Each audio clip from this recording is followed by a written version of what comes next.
after the news.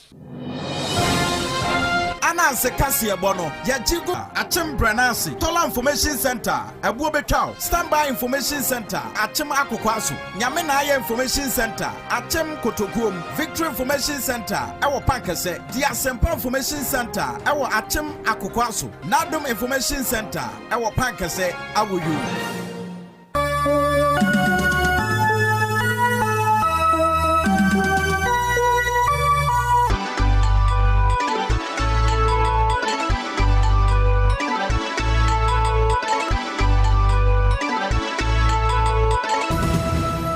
Nonsia bomprenu dakro nonsia tosumienu ana abono adisia mamunyina adwo mamunyina kwa bade ba Ananse oha ene nan achipo enkro eso abraso wo my Ghana mantam dun se nyina mu nsama hodo edikaditie eno na yatrasi donwere ba kontam wo nyina da yede eso se Ananse anwumre no nsia kankasebo ansam no adoso emusu do pa na de obeti bi okasebo ni mu no ebi eni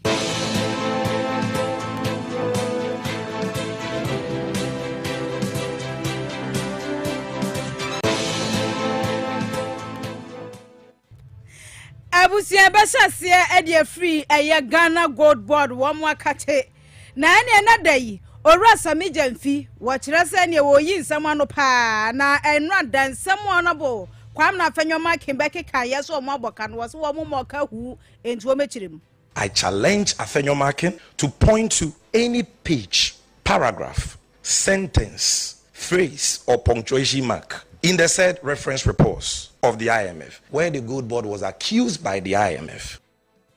Na enei abaino pumakrafo panyipa ana wasrese yanu mu ayede esen yahudo ntitru moto edi dwuma no helmet papa no yempe bi se na mo ye ho ban. This is where the Safe African Helmet initiatives become so important. A quality helmet properly worn is one of the most effective protections against death and serious head injury. Nabusia babo remu ewo kwawu ene ne mpatemu na adwadifo ne adehia womo ewo eye intomen womo nenei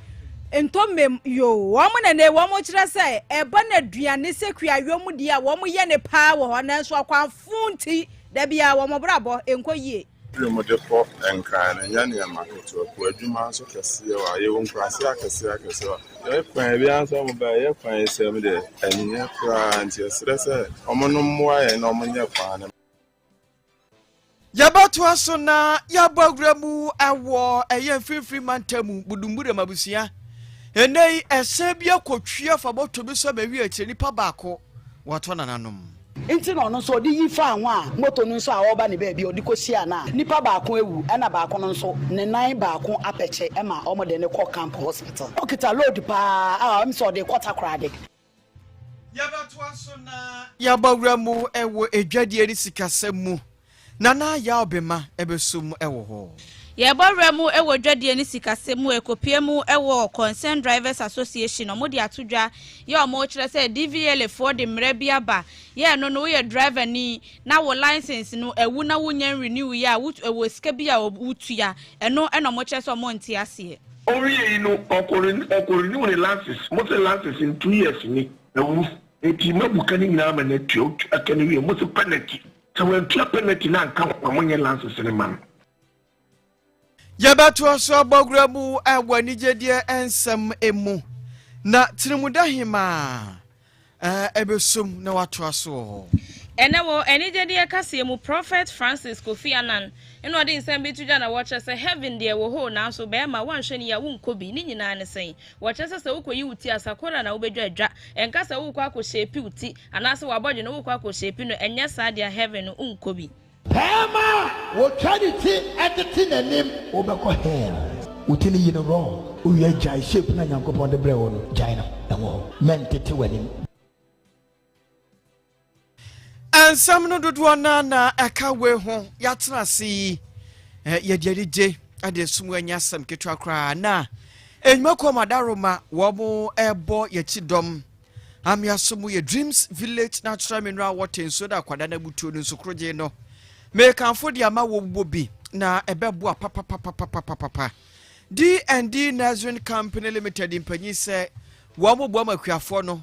eba ne koko emme amangu kube ene dia ka kire na siblings ahodo nyina no wo ba wo benya bi ato ewo hoda tumi aboa wo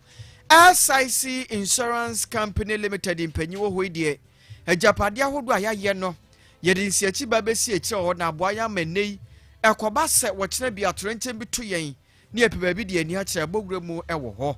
anobites ene anokapsus ye drontanfo no ekabom ni anom no sane etie bia yadewa no sisi ade nyina be yi de firi hodmo kra de amawo na Black Wolf Security Limited impanyi se bambo no mahu hia ofie ho adwuma mu ho no frɛ won be nse papa e de atornom de amawo na yi enje ventures na mahodo be aduane adie wati aduane no ede ankasa nya taste mu afidi aduane no ɛhɔ ɛna abrabɛgye no asking cancer ventures bɛboa ma enkonwa tables ahodo wardrobes ahodo nyina no wanya bi wɔ hɔ ma wobɛtua sika kuma bepɛ na bibia dedin ɛhɔ no de amawo mindset college impanyi sɛ ngumasua no wo mo na afato mabamu bra na ɛfa ho bɛbɔ wɔn bɛhwɛ kyerɛ ma bibia dedin wɔ hɔ Dr. Jesus Herbal and Spiritual Clinic ɛyɛ bia ya sunsum ne honam ani ado ahodo no wo gyina kyerɛ boni gyina agu babi na amahoto aba ede ama wo ho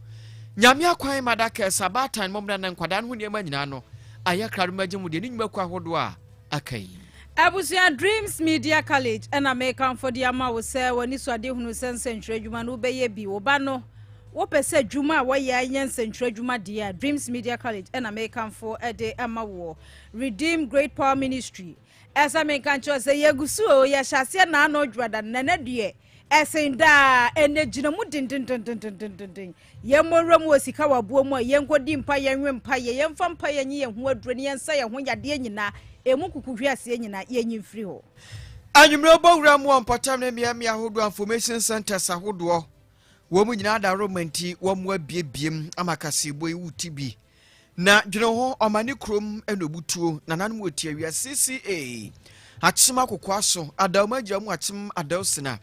Japintin wakan krum edawani machemche domini ajepo efie di fi achima dwafo 2 pm otim de aminem gidie koka boafo wachem krobo Santa Cruz nyafo man adumu ntisa kapia tutujagu mpintimpim ranti achimbotodi ase organic old entronine biso adwene so giremu achimbotodi ase nsirakede waso no size wasanti achimodubi aigbe quality ajanim boaten achimasubua obolosum na kese Adona so giremu achima subua north nyaminsa wom asante achim kokoben saso ene nyame adom kontina se ena sumdie ma ebutumu e watobre so na mbatuobu nyina da romantanyumre ensemu benya biatie awo miamia hodo nyina na saninsuo asobogura mu Play Store hodmo a eye Ananse FM 104.9 Ananse FM 104.9 kasebodo wubenya biatie apono nya twe a dwumadie bia yedie bia wubetumi atie bi afimi ahodo a wonyina da na YouTube no aya Ananse FM 104.9 Ananse FM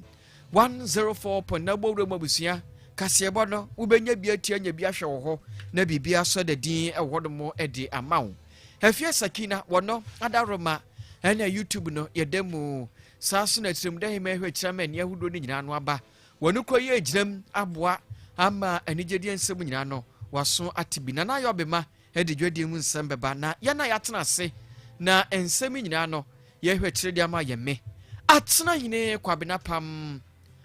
da wanfo mene ajuwa pina mai kokofuhima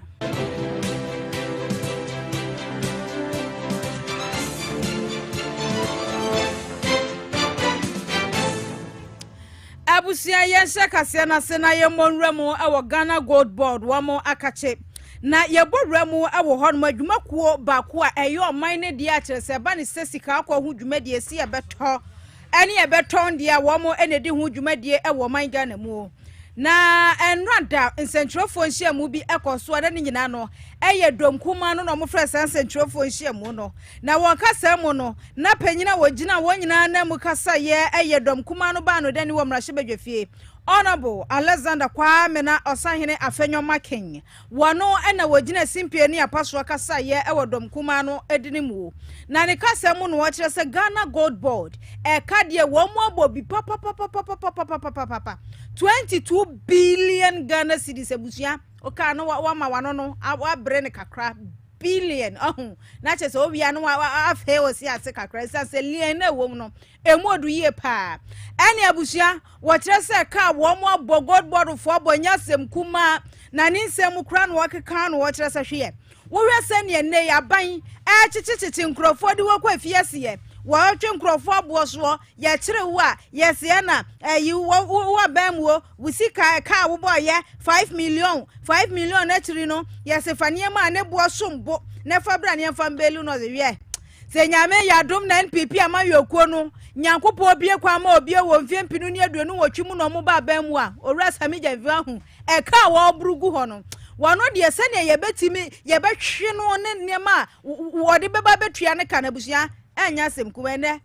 owura samija mfi lawyer wo ba be yi ano wo eye government accountability series ene ne wogina simpie ne apaso wo de nsam dodo na atudwa wano na yakwanchirefo pani a Ghana Gold Board wada no na ne kasa mu no wo kire se enra densentrofo nhie mu na ekoso no eyedom kuma no ba no dani Alexander Kwame na Afenyoma King wanabo wo kire se waboka samija mfi aboka wonde yo waka wate na waka sakro kire se IMF fo e report bi a wo mde ba ye e kire se Gold Board fo wo boka wo mfie mpinu ne aduonu numu ene e ka wo mu prugu ho no mo eye wo pepe baako wo pepe baako e kire ponso eye America dollar no 1.7 billion US dollars e wo mfie mpinu ene aduonu enumu ene wo kire se wo mfie mpinu ne aduonu sie mu kura ne ka wo mobrogu wo no enya sem kuma ne no ene owura samija mfi se so Honorable Afenyoma King kire se wo boka IMF ne kan ya enkrate dedi e kire se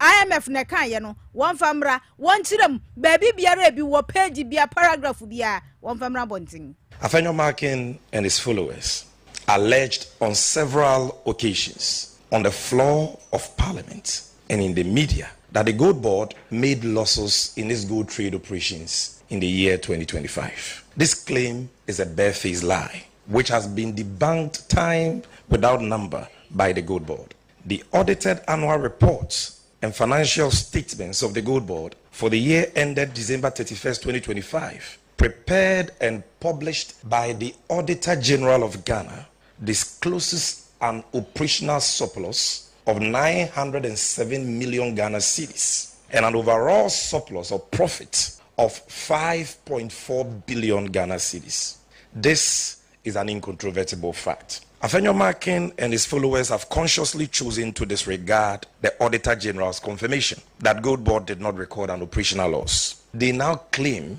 that the Auditor General did not have access to the full picture concerning the operations of the Gold Board. Officials of the Auditor General were given unhindered access to all relevant information in the conduct of their audit of the 2025 financials of the Ghana Gold Board. This is why not a single adverse audit finding was made by the Auditor General in its 2025 audited report on the Gold Board. Nowhere in the under-referenced IMF reports is Gold Board accused by the IMF as having caused the losses reported to have been incurred by the Bank of Ghana under the domestic gold purchase program. I challenge Afenyoma King to point to any page, paragraph, sentence, phrase, or punctuation mark in the said reference reports of the IMF where the Gold Board was accused by the IMF as the entity responsible for losses incurred by the Bank of Ghana. Eni ayeti ye eye lawyer Samija mfintu wo kire se baby biara santem ni bia wo e won krata anim bia no won famra bontin baby ayede koma esi wo full stop kwase agina e wo baby ayede dash ahye ho ni nyina won kire so ase wo bia womra na womra bontin na wo mekirem se ne no obegina bontin na otimi gina mra hye bedwe fie ka se Ghana Gold Board aboka no wɔn fa sɛ nkyerɛ mu no ɛmbra na ɛno akyi wɔsan de bi to aso no wɔkyerɛ sɛ ɛne naano kora wɔn amu kora wɔkan sɛ wɔn frɛ no mmarahyɛ badwa fie ɔbɛba na wɔn ho sɛ ɛno ada wɔn nsɛntwerɛfoɔ nhyia mu no mu no ɛne ɔnabo afɛnwa makin to ma ne sɛ wɔn mmarahyɛ badwa fie wɔn mmarahyɛ badwa fie wɔsi wɔn wɔyɛ kedado paa sɛ wɔn to nsa frɛ no sɛ wɔn mmra a wɔbɛba no ɔno akora no wɔahyɛ aseɛ kora ne mpanimfoɔ di ho nkasasie sɛ akwanya ne ba wɔn ɛmfrɛ ne ntam so wɔyɛ kedado waboa ne ho ne nkrataa ne bibia ne shoe ne sɔɔso ne kootu ne bibia wɔasiesie wɔadware wɔyɛ kedado nti wɔn frɛ ne nnɛ wɔbɛba. Afenyo Markin's continuing antics must therefore be seen for what they are: a desperate smear campaign by persons who have specialized in sophistry and political blackmail in pursuit of selfish ends. These are devious extortionists who will come at you with lies to tarnish your reputation in the hope that you will fold and settle for what they call, quote, compulsory arbitration and oil their palms. Well, this time around, they found their own target. There's been a call for a parliamentary probe, and I've already stated on public record that I'm waiting with bated breath for Afenyo Markin's invitation. And I don't know why he's delaying and holding press conferences when, as minority leader, he can get the Public Accounts Committee to summon me tomorrow or today, and I will appear. I saw him dabbling in some confusion about standing orders of parliament and the fear that the majority may oppose a call for a probe into this matter. Well, I have, in all humility, reached out to the new majority leader in Parliament, Honorable James Agaga, and I pleaded with him that even if Afenyo delays in extending this invitation, he should extend the invitation to me. And I'm ready to come tomorrow. You don't need any special motion. You don't need any special order by the Speaker. Just get Public Accounts Committee to invite us and come and sit down there and come and demonstrate to the whole nation where the good board made losses or how the good board is to blame for losses made by another institution. We are waiting for that. Eti ya twɛn paa ɛna wɔde ato dwa no wɔkyerɛ sɛ wɔn akora no wɔne ɛyɛ dɔm kɛseɛ ne ba no dani a yɛyi ne foforɔ Honorable Agaga edi nkɔmmɔ da sɛ Honorable Kwame na Afenyo Markin frɛ na wɔ frɛ nso ɔhwɛ na so wɔtwentwɛn ne nase a wɔn akasa wɔn frɛ no wɔdware wɔhyɛ ne kootu wɔhyɛ ne sɔɔso wɔhyɛ ne hue wɔhyɛ ne bibia prɛko ne nkrataa nyina gu ne kyɛn a kyɛ sɛ wɔtwɛn sɛ bɛfrɛ no wɔbɛba ntam so na wɔbaba bɛyi ne ho ano na ne nyina mu no na ɔde bia to dwa no wɔkyerɛ sɛ dɔm kuma ne keka sɛ sɛ ne nneɛma keka kwa no deɛ sɛ ne sɛ yɛkyerɛ MPP fo a wɔn mu beeli yɛbɛma ɔmo a sika twitwiri die ne yɛde ato ɔmo tiri so sɛ ebefu a wɔsɛ ne sɛ megya mfi die kyerɛ sɛ edru wa wonya no no de ayi ne ho anu o wɔse ne de ba de ne na kyɛ sɛ ba ka sepa no se saa ya wadwene mu wadwene mu de medamu deda wadwene mu me be kura mintimi ntua wɔse ya Afenyo ne da yeso a wɔso na mmomanya de asɛ da yeso no ebebem. My good brother Felix says something. He says politics is a contact sport. And so when you are involved in politics, you are involved in boxing. You should be ready for tackles, you should be ready for punches. And some of us are vaccinated against political mischief. We've taken the vaccine, so we are not worried at all. But what I want to say is this. If the one under whose tenure has board chairman as ECG, where ECG recorded a loss of 8.2 billion, is not facing any onerous bail terms, and how can Sami Jenfi, under whose tenure the gold board has exported 170 tons of gold through former channels and brought into this country over 17 billion United States dollars in 1.5 years, face onerous bail terms? Under your tenure, not a gram of gold produced in Ghana was refined in Ghana. Today, over 9 metric tons just this year of gold we have bought refined in Ghana. We are changing the value addition story. So you see, such statements are reckless. They are what I call the fanciful efficiency of a palm wine bar. You take it as comic relief. And it is very sad. You see, when we say this, he says we are insulting. We are not insulting him. This is somebody occupying a seat once occupied by the venerable J.H. Mensah, the venerable Papa Uzu Ankoma, or Seiche Mensah Bonsu. Look at the depth and the substance of these personalities. When they rose to speak on parliament, look at the command they commanded across there. And look at how this seat has now been so bastardized and depraved by a noisemaker who cannot even read and research and get his facts right. So I will go to prison in his brain, and I will have onerous bail terms in his brain. I'm not afraid of any intimidating tactics because we are serving Ghana in good conscience, and our resource and posterity will speak for us. Eti lawyer Sami Jenfi wasi wodeshi wano wuntimi hunehuna no wonsuro no baga waya wasi kurajiji edrobi ankadem. Alexander Fanyomakin, minority leader. Minority leader. One so Eden Krataba. I soon of a son of make us and change no beba. O boss on one pay. And was ya carry my main fanco. A 2 mu. Na emun sam de Dawson. Young money tougher turtle na yen soda so. Your money Tony and Firma. The Edica was say Panini Sabwa waka fan and horse or don't did the quack. And what ye know.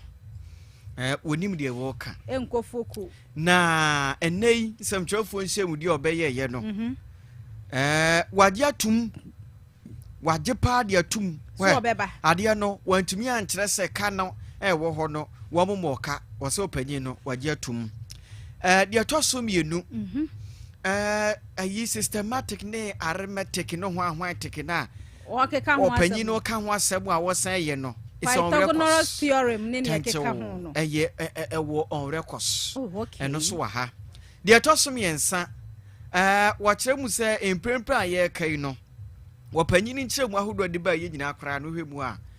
A moon said, and ye be asa. I moon said, and ye be asa. Feed the Tosson 9. So be any. I said, your Tosson 9. Sika some and also some penny, Eddie Bomber, Simu, and who you made the ABC Nino. Opanino and once or to Kobasa. When Jimmy and him was say 22 billion Ghana cedis, you know. I am a from Penica was so intimate baby a son. Watch and baby a say, I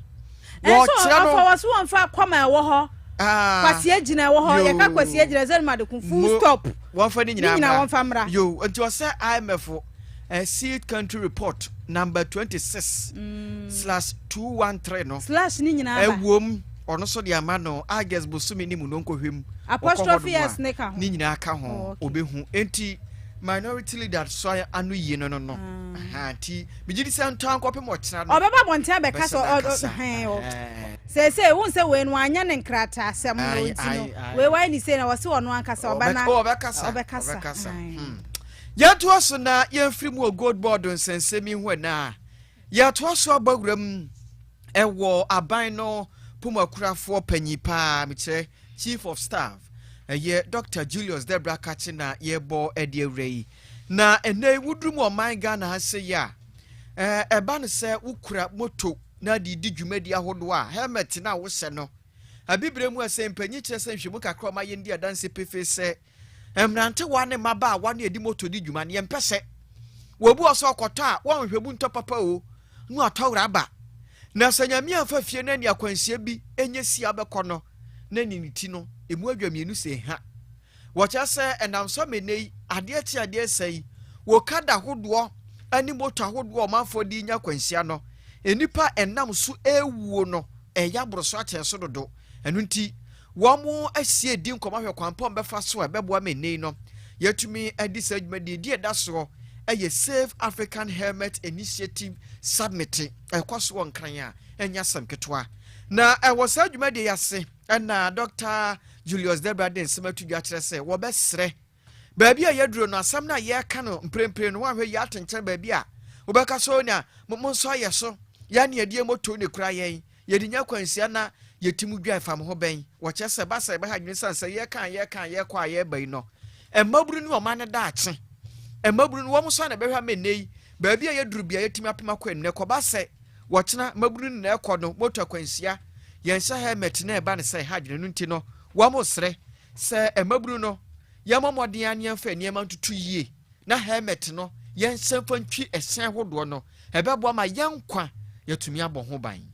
by itself train a rider, remove an unsafe helmet from the market, or apply the rules fairly. That requires coordination, public education, proper standards, responsible enforcement, and the cooperation of the riders themselves. This is where the Save African Helmet initiatives become so important. A quality helmet properly worn is one of the most effective protections against death and serious head injury. A substandard helmet merely creates the appearance of safety. It is not. We must therefore focus on standards, testing and certification, rider training, licensing, enforcement, and public awareness. Enforcement must be firm, fair, and consistent. Riders and passengers must understand that these rules are not designed to burden or harass them. They exist for one reason, to help people return home safely to those who depend on them. The government of Ghana remains committed to evidence-based road safety policy and to working closely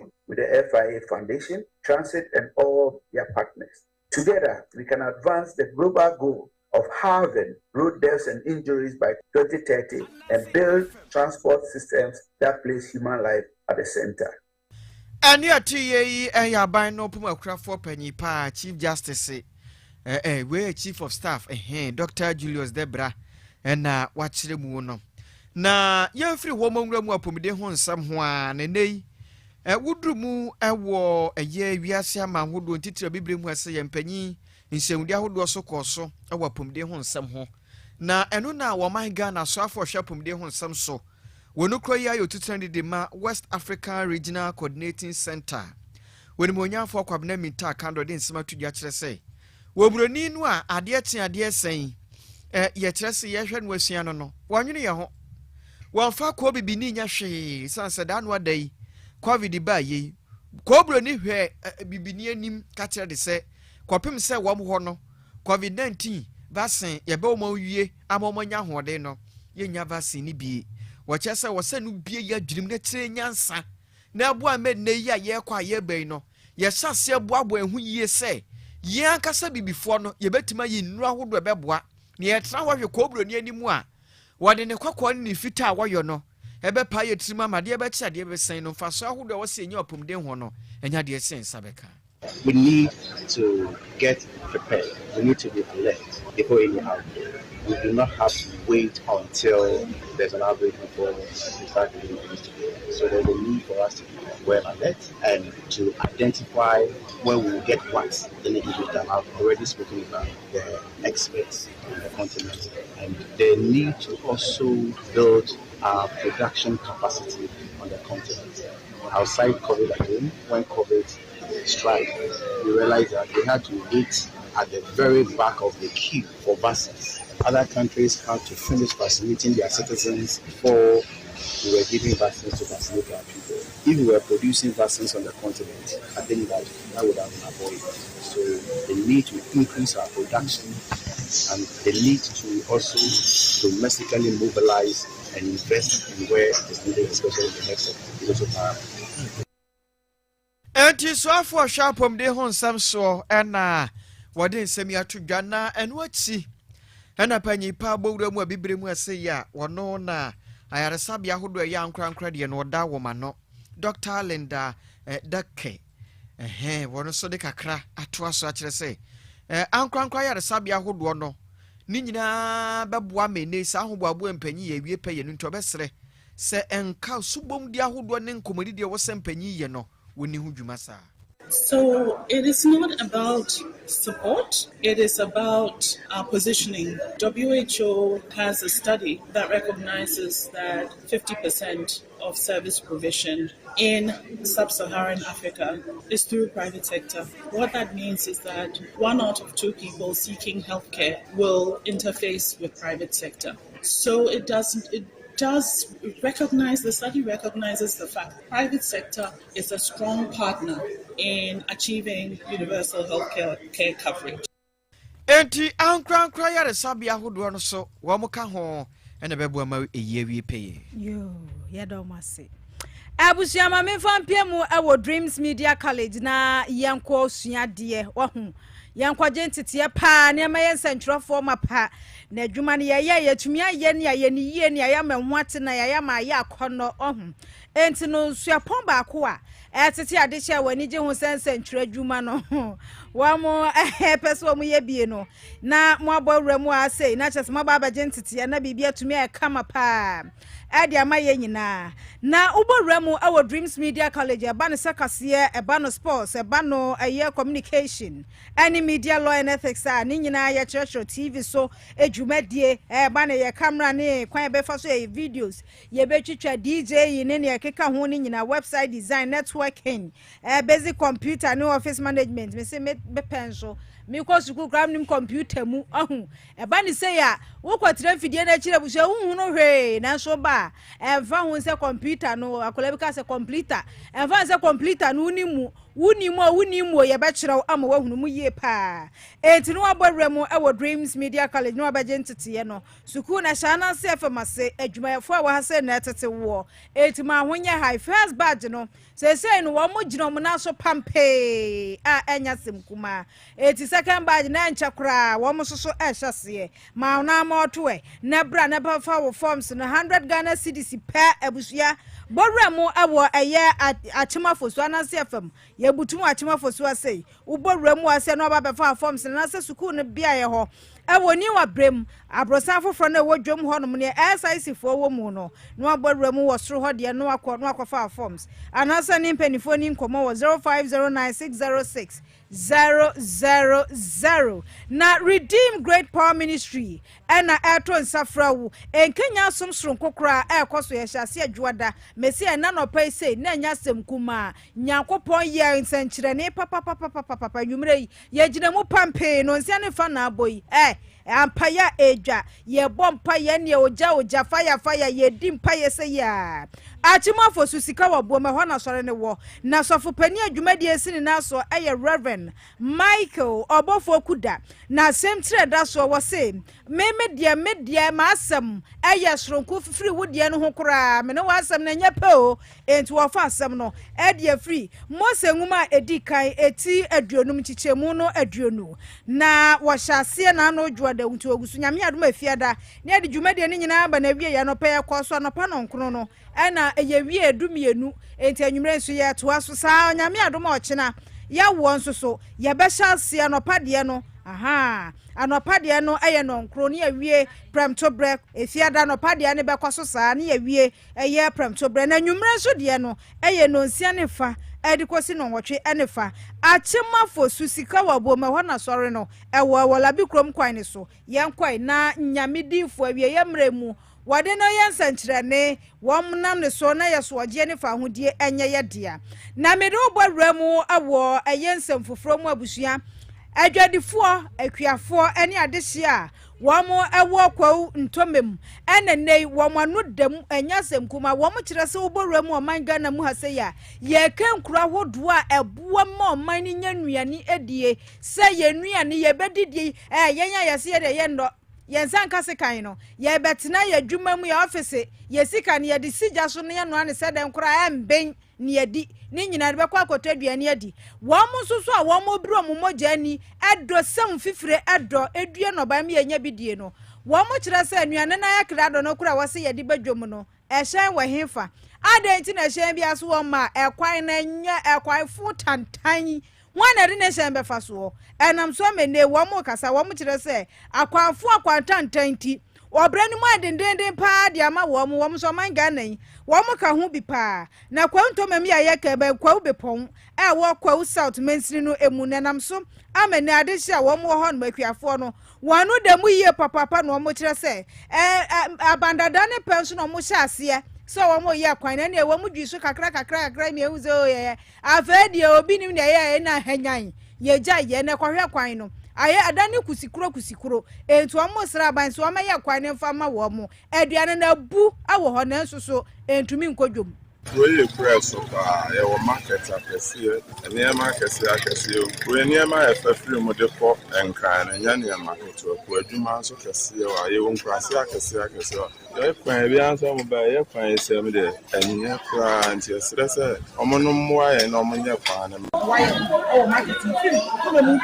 before they see come mu no dio ye brepa anti mo mo aye ni ni krase loto ntumu loto ko akasa akwa yo ba ne nye nti ezra mo asa na ma ya fie nboni bi odu we ai go media apa ekwen no asa na ye kan o ekwen ni nye eti ye de man buaju an kla mi maha ebe fa ni manu e ko ma ye eto fo no mu nyina so ha ka mbeba susuka no tini ma be fa ni manu enye dey e ko ma ye eti ye de man buaju a ni manu ka ma chi bu ha e ko mu so ha eti ye si ampan mu ma wa ye we kwen no ye pam chew edu time wa ye so ya so ye futi eti mu ma play wo kwen no yesa ya be ye bam so school ye hwe ye di be so de ye nam kra ko fie kula ko do bi wo ma de dia to nam ko fie eti aban mu la mbe boy enti udi obowra mu o YouTube no so ahwe kwadu na egu we body na egu na basa twetwetwe se ya body ampese be do abusua ni nyina abusu wo ho enti wo mu nya obi ntobi na omu di bi kura kwoto nam na omu dia wofufuo na mpo wo mu adi ahu eba ni se ha adwene ye pa na omanfo no si ye na small na bro ho mpatam hwefo ho no ye ona bu Jacob Kumi Jamena wano aye kane assembly member wo ho no mo ana wo kire se hwe efie mienu ko mfie miensa so nie ana contractor adi mfidie begu kwan so ene e wo bedwi so kama omso ekwan de yebeye afedi abansesa ye ba ya pe na contractor nse ne otido midi nyame jamu o wosisa ni nkuku ne nkaka hora basa wakwa beton ne wose behwe kwan no ekwan na afidie mfuturo na di wanim na di wachi no ahye mfimfini chese ha dwene ye papa wose ba bia nka de siban be se dunu mpebeduro no wode donhwere ba ko donhwere mienu ena bekoro nti omo sire mpanifo se wo mehwe wom ekwan mitme aka se be mfie be mienu ni na MPP aba kwan so wom sha se ma yen timamufo de ye woma ete ye ne se ye di kotari aguso no kware se na omu ye beduru ye ne ye ni age pa ekwa we omu nya me sha ase no otina ka ma bi adonhwere ba ko wana asa na ufiri nto ma ba bedu be kon but that wa fo nyina be di ho adanse omu wie ye no 15 minutes mrante no kure tuli tuli ka de 10 minutes no omu de wa ba bi u be dura na ju se de bra u be nya ka kro ko fa ne ma fi nkokọ a da wani no ana ede wo ba na so sese no ye hu ne ye ba ye aban no sesa ye pa ye be yi mfidie ni nyina fi kwan ye ha me ne se e ka omu boye ye nyina na mu hwa e kwan ni nyina san SABU se ne ye acheche ne driver fo esa e wo kwan ni nyina twa mena ne gote gumu a se ne omu ye ni nyina kwan na san se e be sra ban no se sese de tumi no wo no nsem Ghana fo ye nyina na ye de ye hyebre ne nsem mfie nan ye ni bibia ye be ye ba ye be sre se o mane nse kura nsa na wasan de sika be wuramu asan aba abeye eno de ya de se de to aba ne nimu ani ayati ye ya kane mpatam hwefo a wobutumu awokwa untombem eye honorable Jacob Kumi Jamna ana wachire mu no na ne nyina mu no ana uboremu awo eye kwawu south ho no mo de a aban na musini a wobutumu ho no ye honorable David Eforce Ebonsu honorable ato plans na dodo na afra no wachire se oh wonu oba ye ni hwehwemu kakra wa ye no kire se ekwan no wo mu chemu mienu phase 1 ni phase 2 na phase 1 na ye se on betwa so no no ma ye so bibia o mu twa so na assembly member kora ka se na ne ekwan ne da so kama hyenkafo ne kwa oh ene ye hwem hwam ekwan ne je ne honom se amfa m kwan ye e de ye mabio na se phase 2 no wo kire se no ba bia adru ne ye se ye be se twa so bio ne di kota no agusuo ahu ye de anwe agusu ne di kota no ne de afa so ade tuntum no na ne de afa so se ya nam so ahwimhwim hwamhwam na se wo moko na mbom ni hwehwemu a wono so ye wakire ne kire se sika ne akade e betimi aboa ma se adwumade na koso no entimi toto na akwaso nti ogusu adi akire ehwe se mpanifuo ebebie kwayato na sa akade ni nyina wode ama wo mo na chese kwan no mtimi aye ade ama de hye nti o manfo da wo mo na mpanifuo egusu tu ho na mo entomi mu kwan de yigusu a ye hwe se nke beye na ya e gates ato no ne ya kuta na ka ye kama but for now eduma am the share contractor inside the adwabi but me hwehwe mu no e kire me say that was the first phase. The second phase would have come with gutters any bitumen surface make up bitumen surface ya chese e kuta e ba bigusu. La second phase no intimate go through because and go through and answer in we pay ya let's say ministry no ma approval MENS sign one contract and I atwaso te no na yeguso a ye hwese ministry no betu na ma approval abusiani ayeti ye honorable David Eforce Ebonsu honorable ato plans wo ye abana musini ewo kwawu south enti ono so ne de na wodi nchiremu amaye no D&D Nazarene Company Limited impenya katina yebo edi ewrei na ene no kua ye ho nsam no eho hia ne titiri ya no mu a ye eye kube eba no abe saso na mango eni koko hu dwumadi ahodo de wose ye ani echiremu ewo ho na wo pesidlings ahodo ni nyina bia bra na ye mfama usanse adaruma ye giram aye ho dwuma na Israel de kama na wonya to ya pe na ne asase no agise bum na wopem so akọ anim anu nti wo che tutubirika na bra D&D Nursery Company Limited ho wo bedu ho no adodo bi ahia bia won sabeka ntitu yanuma yehia emme bebre pa no D&D sebra ya ye krado sadodo bi ahia bia ye de ebesobo na wo ba so a ye besan so ama wakwankyere ba akomienu de aka ho na aboa mane wonya kodua abe no koko no saaso na kube no mango nunya dua pe ene nansa na wotwe na ni asase no age opem so akọ anim wa wahu ata age se wo kwa enisa mpacho se nso se seedlings ahodo nyina no ne buo no ofom de hia nsa wo de ubema yaso ate na waba se wo hia ye de bema wo mpacho yatena kase ne amiensa ba ko wo achem mama so teachers quarters wo no mo a na eno no ni eni nkomo e wo 0241 392 414 0241 392 414 and a fee prasukuma so and where 0553 385 914 jiweka ho na yanuma ye benya fuma ekromu no ye nimpanyin nkomo e wo 0207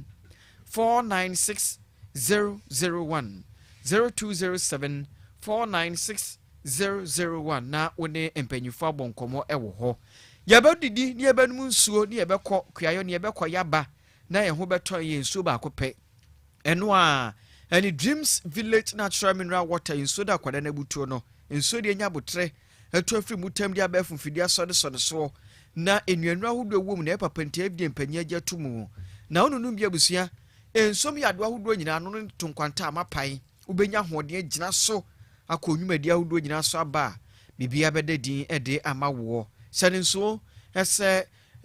miaya ahodo ewo brematifi mansim wo de ade achi ade se sene nanam na freyen dudu obi ahia bia no ye de be ma 8 Ghana cedis bag ne ba ko mienu miensa waje wo de mane 0209 905 500 0209 905 500 na yaje so ewo ho no mo yanto aso na yemomramu ewo arehosam emo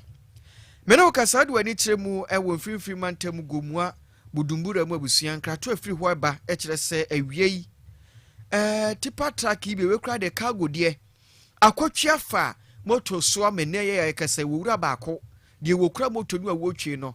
azam na mena to nanan mo nsedo passenger wotina tie ni na nyina dadwere ama asem na yasem kese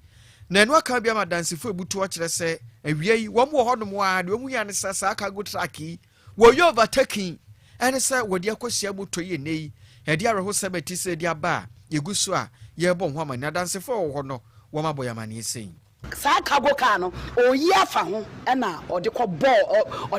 bɔ moto na moto no kɔ share car na se ntinu driver na odi bɔ moto no wanya ade speed no kita no ohun se car na ejina ho no se oye na adwin se obegina ontimi njina ntinu no so odi yi fa ho a moto no so a oba ne ba bi odi kɔ share na nipa ba ko ewu na ba ko no so ne nan ba ko apeche ma omo de ne kɔ camp hospital okita load pa am so de kwata krade oye overtaking pa serious ya de ne a container car bi ana allegedly yes ebo no enti in the heat of event no we are trying to say benya car na afa no akọ but unfortunately obi a twin phone and the driver was standing arguing enti me concentration na ba body no say ebenya obi a obeboa na yafa na akọ hospital enti by the time I realize no na tipa container car no okọ and obi a nso twema yenya car ana so lucky police force abasi no no motor rider and they were no down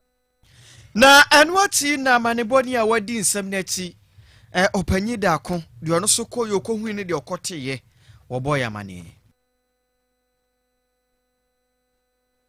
masomu twitwe ewo budumbura mo ebe nkaso a ewo gomwa east mansini mo wo mfimfini mante mo na ene anopai adehie ti wo no anti asampa asemo esi ye ene se eye cargo truck and registration number no GN 4199-2022 abra na wono ani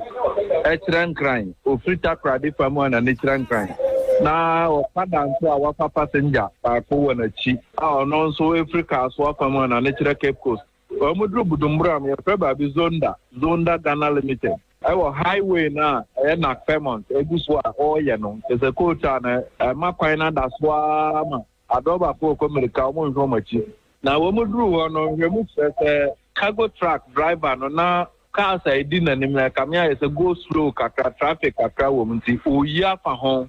ama oyi fa ho be fa ba bia wo kada no motor rider no lane nim pepepe nti motor rider no de anka anya bone bia na mmom cargo truck no eye overtaking efa no yonko no ho ebe fa lane na motor no nam so no ama me no kasai wa bo motor no afa wo mo so ayam wo mo man brembrengi amonum huara ena motor rider no enam so etwa nananum won siedo ema passenger o tina chinso no kre we prepra emu odene papa enti adomfo ena dom ya wo mo etabri nipa na wepra no ekopie mo St Gregory Hospital o koje aya ke ewo na nipa na wepu de awutum ka posifo bai ema wo mo so ya tabri no akopa we ne ba trauma mortuary e de no asie wo ho a nhwehwemu ahya ase na dobani no ekoba asa na odi sa nyamransa nyina ena wodi American 10% ka o dwane na mmom na me adom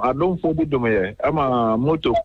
ti na akọche no ma mprempren ya me no kasai dobani nso akodi aposifo nsam a wutu breku a o ma hye hwehwemu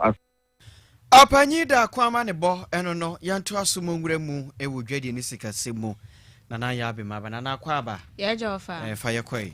ye borra mu e wo dwade ni sikase mu ekopie mu e wo Concerned Drivers Association for omakache na omo na modi nsem bia betodwo omo kire se DVLA for e de nsem atodwa ye ono eye mre bi omo de abae no e kire se uyo driver ni na wo license ekura wa wo de ye adwuma no ewu e na afa nso wo car ne ho nkrata no e kire se wo car no e wo akonya se esi kwan so ye adwuma se nkrata ye mienu nyina ewu a na a policefo che wo mu busebusa wo mu hwe wo nkrata ye mu no mu hu se ampa nkrata ne nyina ewu a ewo sika bi a omo ojew na no ana driver fo yi se da bi da omo tiase a enye yie esan se eya FM go bo ne nyina akosoro enema omo de bo mo car ne ho bra fuel chese bibia ene spare parts ni ade nyina ne nyina eho ensem ekosoro na ba ne sen ena sankrata we mu enu enti na police ni behwe me nkrata na ewu a ewo se misan tue sika eno na mo kire so mo nti ase na eba na de ano aitin e so man penye jo mama so se unti na driver fo ne kanu e chese se driver fo bi o hawo bi no de to onim na wenti a that no hwe ni akofa hawa ma ense mu be me se amafo bebre obi aka ne opefa ebi mo twe aban kum ebi mo so pama aban ne fa ho milia the driver ni amikita lances ko je lances ense me de be pedjuma ye se no school ni wi school wonya certificate a de fie so nyetuma wa fa certificate no de ko driver ni anya onya adwuma nti otifie obo a okodo okopesika no de apeka ne bi ato wonya ka ne bi ko register ka ne nyina owie no okori ni woni lances mo se lances in 2 years ni ewu eti mabuka ni nyina ma na tuo aka ne wie mo se penalty so when tuo penalty na nka kwa mo nye lances ne man em no ne yewu se sa ne ma woni titwe na so ati romans likpa na say enu kwa de start epu on the first year na start so mo ai amendment so mbrani amendment book wo mo ma ta fu bia mu be bia be nya bia obeka eni ayeti titinani edema a driver for nkabom ko ba ko wo man kronkronga na mu anum say pa wuli adese ejira we so akwa aboafo ho betere ba de aka de beto so in your book you do love kitchen Wuzi na say dia na odia ye ukunu ahwehwehwe so wonte wonte nkrai mira wuzi de unkwan na am kwai keke ni kunu dia akromadi ukunko ene wuduru ENJ Ventures o machugu ho ye mo ENJ Ventures sanye ni rate ye yo so ohun ni media ye ni nyina ye nkwade wa ya media age na tena ha yo uduru ho wi asemu nam bi ye da wo peno won sabeka bi sa si e fe bibi kwate hodaya ni nyina menye bi wo ho Sabano akoko krokro aponchi nanchie tilapia redfish kwala teacher kofi ni nyina won sabeka bi se utu akwakoton so pese ubi coastal ni school ye nuane aton ENJ Ventures wo no mu fridge super woni atena me kwai na wanya ade mira sa wo na ya nsuma akoton na me ba kire no kwan ne baby a o hwe ENJ 243-029-204 Ananse 0557-876-816 E&J Ventures and You do love kitchen. When you cry, be sure to dry your eyes. Awofwe ebrano asem drusu biemu Mindset College and free 2027 wasi May June registration ekoso bomadi aso be register obane ne ya sane ebe ya entity asronko ne entity pa eye Mindset College ede ma wo mofra no obane tumi enya bie na wasi ya ebe kwaso 2027 no watumi atwa Mindset College ashow A1 any B2 grade to tumrika sesia ye offer courses ahodo pi general art, general science, agric, home economics, business, your math technical courses, and the NAPTEP courses. Mindset College, you are chere for wintrimu about bill, wa akadia biara, ya de chira bufra dia ma watiasia, ya namnyamisro kwanso na tete mufra, di nimdia surunkubi wurawo badwinimu, tete nwa manabe yo pabene, yesi kasem da fom se boko, ni yesa ma obremu atuitu ya nkakra, ento usi kanchene, tutumirika sisia, suya point wa Bunu region, so nyani Jubilee Park, fra hume Sia 0241-267-383 and 0593-382-725. Ya daya swa nam so ya boy ya mahoka usuku mu ebe bamu no ya ma register ya mano Mindset College na ya dia ya say building minds shaping future. And when you dream big.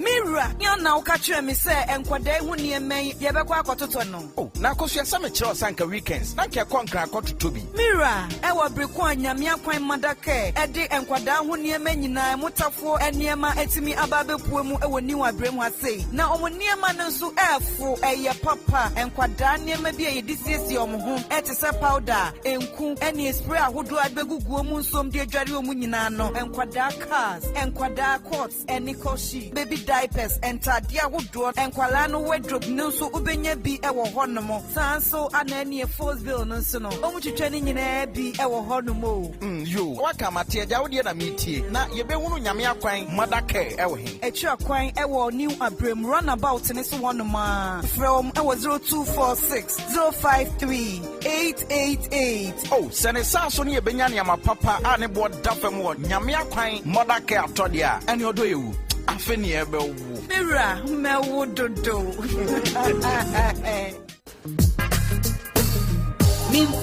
Kotunto na awaria ukowari na udam nyina soko nkonwa ne mpaje se ade frabo chana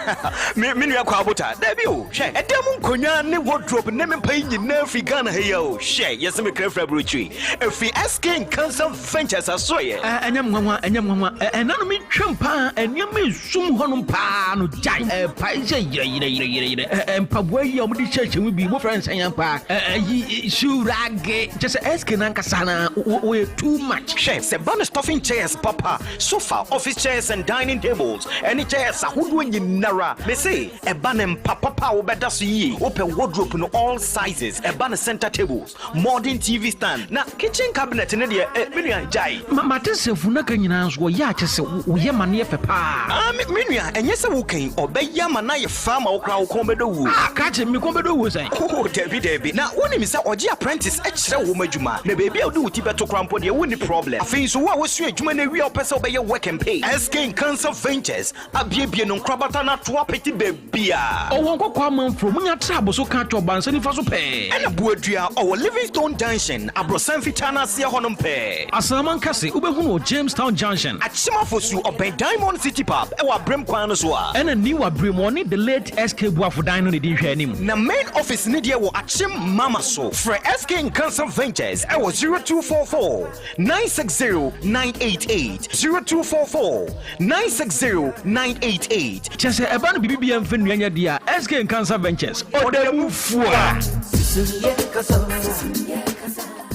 Anobites ye drobi anami sisi pa ya me yaye enso me no anobites no aboa me adono manumbi na me to ase ntini mu na na etwetwe me pa na mu hwehwe me se de nyame adom nyina maduro no aboa me papa na me ne me rekompom a enduru 1 minute na me ho aba me nom 1 bottle sisi me ne yire da be 30 minutes maduro no de eye pa agro friend anobites de semanhia nka ahadwene de na ya de ahoro bibiri aha me me so biri me say me treat hypertension me sure cross na diabetes we ko na me tajo so bibiri na so ya adunu bia me nom ahoden ben asan sesa me mema yem to friend me Abdul Jalil Shaibu na me wo how bia eye se me ne me yere ehia mu a sesia na me ho asani me ma me tumrika ekoto obi me nom ye no yare no akọ asa na bi kwese de do fa ase nsisi ye ne ya to ya nso me nom ye ni nyina akọ Anobites ne capsules edro no ye nom baako enja baako obenye bi ato e New Abrem Samuel Frimpong Drugstore Achim Afosu Manager Drugstore Yaya So Adesna Hwiakwai SNJ Drugstore Nkoko Isaac Pharmacy Oda Ochiniba Drugstore Kede Hair Repair Pharmacy and a pharmacy ni chemical shop bi e wo man yi